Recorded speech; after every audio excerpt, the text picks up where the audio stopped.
आपने भारत का एक बड़ा मशहूर यानी कि जो उनका थिएटर है कपिल शर्मा शो, आपने उसमें भी बड़ा परफॉर्म किया, बल्कि कहा जाता है प्रोग्राम को चलाने में आपका बड़ा रोल था। इस हवाले से हमें कुछ बताइए। देखिए, हर दीवार की ईंट जो होती है ना, वो समझते हैं कि दीवार मुझसे है। हर ईंट का एक किरदार होता है। मैं उस शो का हिस्सा था, ये मेरी गुड लक थी। ये अल्लाह की करम नवाजी थी कि मुझे इतना बड़ा मतलब शो मिला, तो मुझे इतने बड़े प्लेटफॉर्म पे बुलाया गया, तो मैं गया।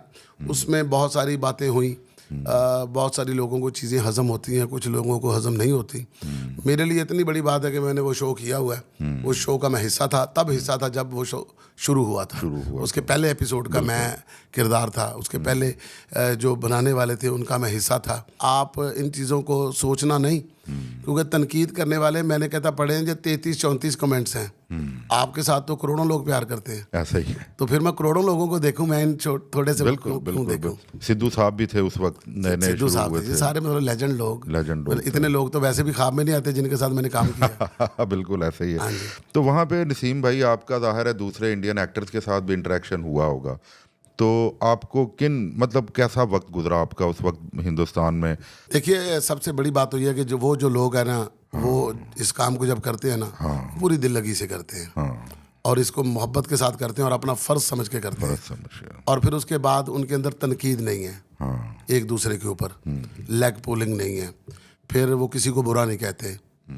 ठीक है, उनका कोई बुरा भी होता है उसको साथ लेकर चलते हैं। फिर वहाँ पर जो उनके जो शायकीन शो हैं, जो देखते हैं, उनके व्यूवर जो हैं, वो तनकीद करते हैं किसी बुरी चीज़ पे, कि ऐसा नहीं होना चाहिए था, काम पे नहीं करते, ज़ातियात पे नहीं आते, गाली नहीं देते। तो हाँ, तनकीद हो परफॉर्मेंस पे होनी चाहिए। हाँ, मतलब अगर मैंने कुछ गलत किया तो मुझे आप बताएं कि जी आपने ये गलत किया, आपको इसकी बजाय आप ये कर लेते तो ज़्यादा अच्छा था।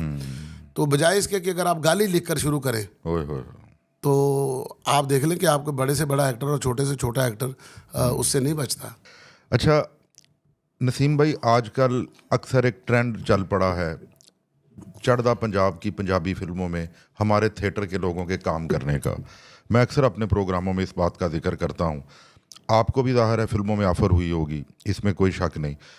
तो आप बताएं कि ये सारा सिनेरियो क्या है? जब काम आता है तो फिर एक साथ आता है, जब गैप आता है तो फिर गैप भी लंबा ही आता है। बिल्कुल।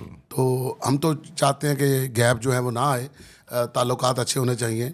देखिए, काम तो होना चाहिए जी बिल्कुल।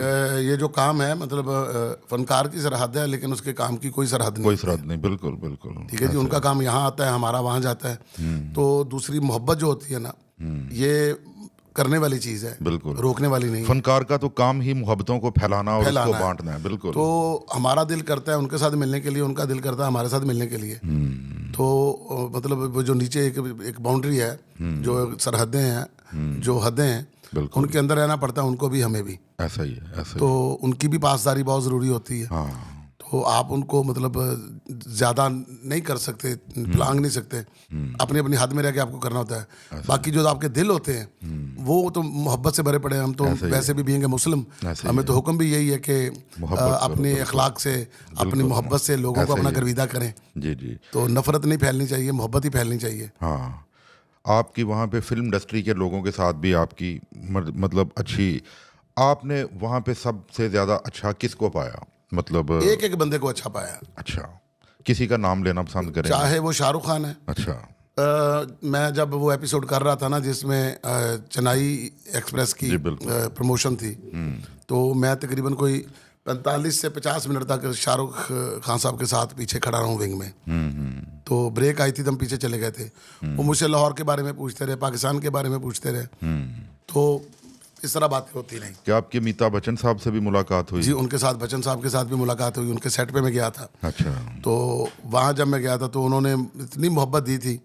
मैं बहुत कुछ कहना चाहता था, बताना चाहता था कि मैंने आपकी कौन कौन सी फिल्म देखी हुई है, मैं आपका किस किस चीज़ का फ़ैन हूँ, आपने कौन कौन सा किरदार कैसा कैसा किया हुआ है। वो मेरे पास एक सारा स्क्रिप्ट था जो मैंने उनके सामने करना था। लेकिन वो इतने बड़े आदमी हैं, वो उन्होंने कुछ कहने नहीं दिया, इज्जत ही इतनी देते हैं, इतना प्यार किया कि बंदा फंबल हो जाता है, भूल जाता है। हाँ, चलें जी, हम तो चाहते हैं कि ये सिलसिला कम से कम फ़नकारों की हद तक दोबारा चले, ताकि मोहब्बतों के सफ़ीर जो हैं वो दोबारा से उसी तरह अपनी एक्टिविटीज़ को जो है इंशाल्लाह ज़रूर होना चाहिए।